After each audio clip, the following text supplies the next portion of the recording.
Necron Previews, the Mephrit Dynasty and Necron Destroyers. Necrons!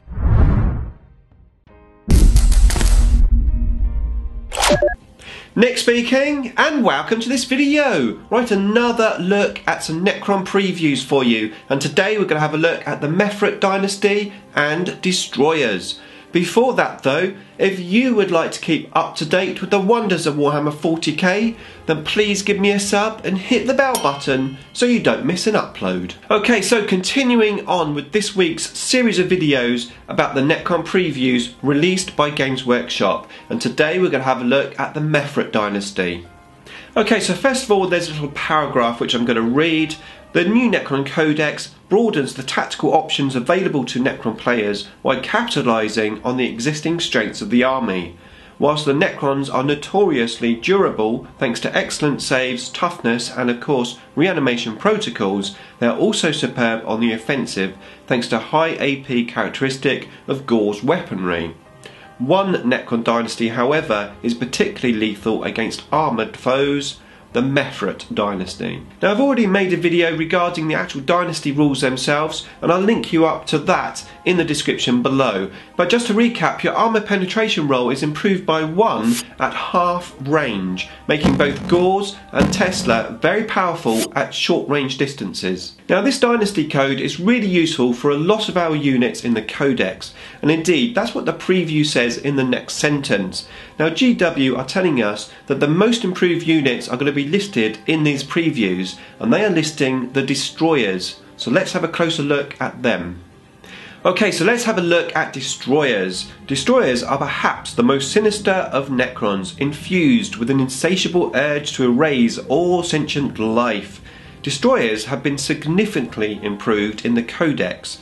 Their Gore's cannons gifted an extra shot and an extra point of strength, not to mention having their points slashed. Now it's fair to say we absolutely love points being slashed, especially on Destroyers, because they were quite expensive in the index, and not only have they been slashed, they've been improved. Still 24 inches on that gun. I do remember the days of 36-inch guns on Destroyers, but to be fair, with 8th edition it's quite close quarters generally, so that 24-inch gun isn't too much of a problem, and you still have that 10-inch movement. And now we get an extra shot and extra strength, so strength 6, AP -3 and D3 damage, and of course at half range that becomes -4 AP in the Mephrit Dynasty, which is what GW say in the next paragraph.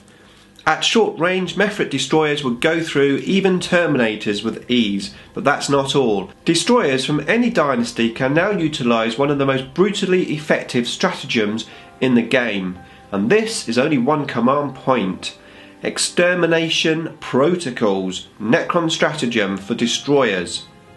Use this stratagem in your shooting phase before shooting with a Destroyer Lord, a unit of Destroyers or a unit of Heavy Destroyers from your army. Reroll fouled hit and wound rolls for that unit until the end of the phase. Just for one stratagem point you can reroll hits and wounds for that phase. So if you've got full strength unit of Destroyers, you can pump out an awful lot of shots there, re-rolling to wound and hit.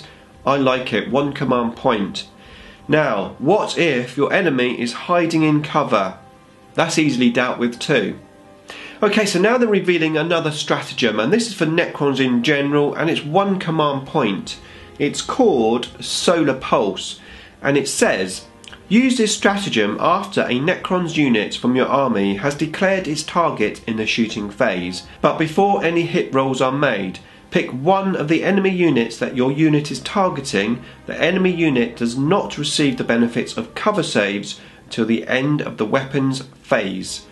That's really good, so you can re-roll hits and wounds and take away somebody's cover save for 2 command points with Destroyers, but more importantly that is a great stratagem to have for Necrons. 1 command point to take away cover saves from your enemy. Necrons! That is a really good stratagem for just 1 command point.